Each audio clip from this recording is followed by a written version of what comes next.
Scam scheme అన్నటువంటి చంద్రబాబు నాయుడుకి వర్తిస్తుంది. ఇవాళ చంద్రబాబు నాయుడు వాళ్ళ తనయుడు లోకేష్ కూడా కోట్లాది రూపాయల ఇవాళ అమరావతి పేరుతో లిఫ్ట్ ఇరిగేషన్ చేసిన దాని సంగతి మనందరికీ కూడా తెలుసు.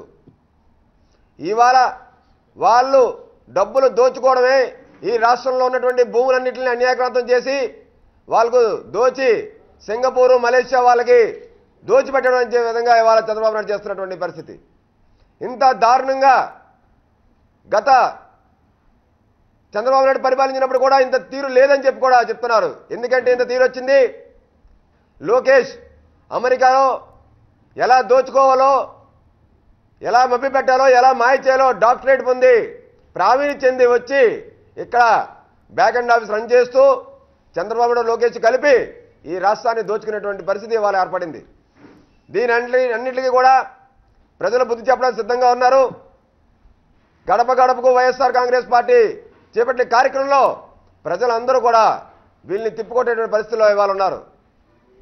ఈ రోజు స్థానిక సంస్థల ఎలక్షన్స్ పెట్టట్లేదనంటే అది చంద్రబాబు నాయుడు యొక్క చేతకానితనం. వీళ్ళు భయపడుతున్నారు, వీళ్ళు వెనుకడుగు వేస్తున్నారు.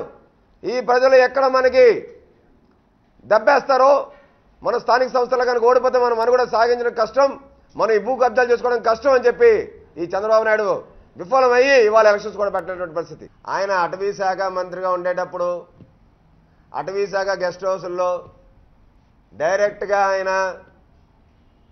ఆడవాళ్ళతో దొరికిపోయినటువంటి సంగతి మనందరికీ కూడా తెలుసు. పత్రికా ముఖంగానే అవన్నీ కూడా బహిర్గతంగా అయినాయి. అసలు అటువంటి ఆయన ఇవాళ జగన్మోహన్ రెడ్డి గారు విమర్శించేటువంటి నైతిక హక్కు అసలు ఆయనకి లేదు. అసలు ఈ జిల్లాకు మంత్రి అయి ఉన్నాడు ఆయన. ఏ ఒక్క కార్యక్రమాన్నైనా సరే ఈ జిల్లాకు కానీ, ఈ జిల్లా రైతాంగానికి కానీ, లేకపోతే ఈ జిల్లా అభివృద్ధి గురించి కానీ, జిల్లా సంక్షేమం గురించి కానీ ఏ ఒక్క కార్యక్రమం చేపట్టాడేమని చెప్పి బహిరంగ చర్చకు రమ్మని వాళ్ళు అయ్యన పత్రిక కానీ మేము మా పార్టీ నాయకుల్లో ఎవరైనా సరే వచ్చే వాళ్ళ ఆయనతో చర్చ సిద్ధంగా ఉన్నారు. ఇవాళ వీళ్ళు సభలు నట్టుకోవడం ఏంటండి? అసలు వీళ్ళు మీటింగ్కి వెళ్ళి జనాలు పిలుచుకుంటే రావట్లేదు. ఇవాళ జనచేతన యాత్రలకి డబ్బులు ఇచ్చి రప్పించుకున్నారు. ఇవాళ జనచేతన యాత్రలకి వీళ్ళు చేసింది ఏమీ లేదు, వీళ్ళు చెప్పిందంతా బోగస్సు, మేము మోసం చేసాం, మాయ చేసామని చెప్పి ప్రజల్లోకి వెళ్ళలేక డబ్బులు ఇచ్చి ఇవాళ జనచేతన యాత్ర డబ్బులు ఇచ్చి రప్పించుకుంటున్నారు. ఇవాళ జగన్మోహన్ రెడ్డి గారి సభని రేపు 6వ తారీఖున జరగబోయే ఇందిరా ప్రియదర్శిని స్టేడియంలో జరగబోయే సభ, జై ఆంధ్రప్రదేశ్ సభని దిగ్విజయం చేయడం అన్నది అన్ని పక్షాల వారు ప్రజలందరూ కూడా సంసిద్ధంగా ఉన్నారు. ఈ రాష్ట్రాన్ని మనం అభివృద్ధి పదంలో నడిపించుకోవాలి.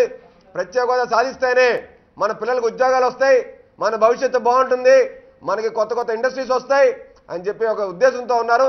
ఈ చంద్రబాబు నాయుడు తన నోటుకి ఓటు కేసులో ప్రత్యేక హోదాని కేంద్రంలో తాకట్టు పెట్టేశాడు. ఈ విషయాలన్నీ బయటకు మాట్లాడతారనే ఇవాళ జగన్మోహన్ రెడ్డి గారు చేయవలసినటువంటి జనచేతన యాత్రలు ఇవాళ చంద్రబాబు నాయుడు చేసుకొని ప్రజల కాలం మీద పడి అమ్మ తల్లి మేము చేయలేకపోయాము, డోక్రా రుణాలు మాఫీ చేయలేకపోయామని చెప్పి ఇవాళ వీళ్ళు అట్టాసాలు ప్రయోగిస్తున్నారు. ఇవాళ ఖచ్చితంగా రేపు జరగబోయే సభ విజయవంతం కావడం ఖాయం. దాన్ని ఎవరు కూడా ఆపలేరు. అరచేత్తో సూర్యుని ఎలాగ ఆపలేమో అలాగే జగన్మోహన్ రెడ్డి గారి సభను కూడా ఎవరు ఆపేటువంటి పరిస్థితి కూడా లేదని కూడా మేము చెప్తా ఉన్నాం. జనచేతన యాత్రల పేరుతో నిన్నటి నుంచి ఈ రాష్ట్ర ముఖ్యమంత్రి టీడీపీ అధినేత చంద్రబాబు నాయుడు ఏదైతే కార్యక్రమం చేపట్టారో అసలు మేము ఒకటే ప్రశ్నిస్తూ ఉన్నాం. ప్రజలకి మీరు ఏ విధంగా సంక్షేమ పథకాలు అందించారు? మీరు ఇచ్చిన హామీలు ఏ ఒక్క హామీని నిలబెట్టుకున్నారా? నిలబెట్టుకుంటే అవి ఏంటో బహిర్గతం చేయండి. రైతు రుణమాఫీ అన్నారు, రైతులకు వాళ్ళు రుణమాఫీ చేసినటువంటి పరిస్థితి లేదు. రైతులు అప్పుల పాలన పడి ఇవాళ రోడ్ల మీద పడ్డారు, ఆత్మహత్యలు చేసుకుంటున్నారు. డ్వాక్రా రుణాలు మాఫీ అన్నారు, డ్వాక్రా రుణాలు మాఫీ ఇవాళ వరకు చేయలేదు. వడ్డీ భారాలతో ఇవాళ డ్వాక్రా మహిళలు ఇవాళ తిరిగి రుణాలు పొందేటువంటి పరిస్థితి ఇవాళ లేదు. అంతేకాదు బాబు వస్తే జాబ్ వస్తుందని చెప్పినటువంటి చంద్రబాబు నాయుడు, డాబులు కొట్టినటువంటి చంద్రబాబు నాయుడు ఇవాళ వరకు రాష్ట్రం మొత్తం మీద యువతకి ఒక్క ఉద్యోగం ఇచ్చిన దాఖలాలు లేవు. అంతేకాదు నిరుద్యోగ వృత్తి ఇస్తానని చెప్పినటువంటి చంద్రబాబు నాయుడు గారు ఏ ఒక్క నిరుద్యోగి అయినా సరే వాళ్ళ వృత్తికి ఇచ్చాడని చెప్పి మేము ప్రశ్నిస్తూ ఉన్నాం.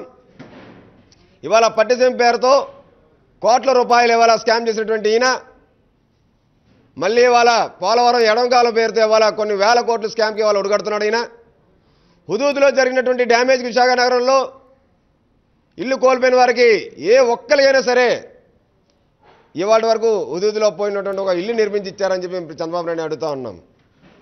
వీళ్ళు కేవలం మాయమాటలు చెప్పి మబ్బి పెట్టి ప్రజల్ని ప్రలోభపరిచి ఇవాళ ఆకట్టుకుందామని చెప్పి ప్రయత్నం చేస్తున్నారు. గడప గడపకు వైఎస్ఆర్లో మేము చేసినటువంటి కార్యక్రమం, మా అధినేత జగన్మోహన్ రెడ్డి గారు ఇచ్చిన పిలుపు మేరకు చేపట్టిన కార్యక్రమం ఏదైతే ఉందో ప్రతి ఒక్క సామాన్యులు పేదవాళ్ళు కూడా అల్లాడిపోతున్నారు. ఈ ప్రభుత్వాన్ని మేము భరించలేకపోతున్నాం, ఈ ప్రభుత్వ చేష్టలు అసలు మేము భరించలేకపోతున్నాం, మాకు ఏ ఒక్క సంక్షేమ పథకం మాకు అందట్లేదు. ఆనాడు వైఎస్ రాజశేఖర రెడ్డి గారు ఉండేటప్పుడు మేము పొందినటువంటి సంక్షేమ పథకాలని కూడా కొన్ని తీసేశారు. ఇవాళ మా పిల్లల్ని చదివించుకోలేకపోతున్నాం, మా పెన్షన్లు ఊడిపోయినాయి అని చెప్పి మాట్లాడుతున్న సందర్భం. ఇంత దారుణమైనటువంటి స్థితి కేవలం చంద్రబాబు నాయుడు ప్రభుత్వంలో చంద్రబాబు నాయుడు లోకేష్ ఇవాళ ధనార్జన పనిగా పెట్టుకొని ఈ రాష్ట్రాన్ని పరిపాలిస్తున్నారు. ఎక్కడ భూములు ఉన్నాయి, ఎక్కడెక్కడ అసలు భవంతులు ఉన్నాయి అని చెప్పి వాళ్ళని కబ్జా చేద్దామని దిశగా ఇవాళ ఈ చంద్రబాబు నాయుడు వాళ్ళు తనగడే వాళ్ళ పనిలో ఉన్నారు. అంతేకాదు నిన్న ఈ జిల్లా మంత్రి నగరాధ్యక్షులు అందరూ కూడా జగన్మోహన్ రెడ్డి గారి సభను అడ్డుకుంటా అని చెప్పి చెప్తున్నారు. అసలు చాలా ఆశ్చర్యంగా ఉంది. మేమైతే నవ్వు వస్తుంది మాకు.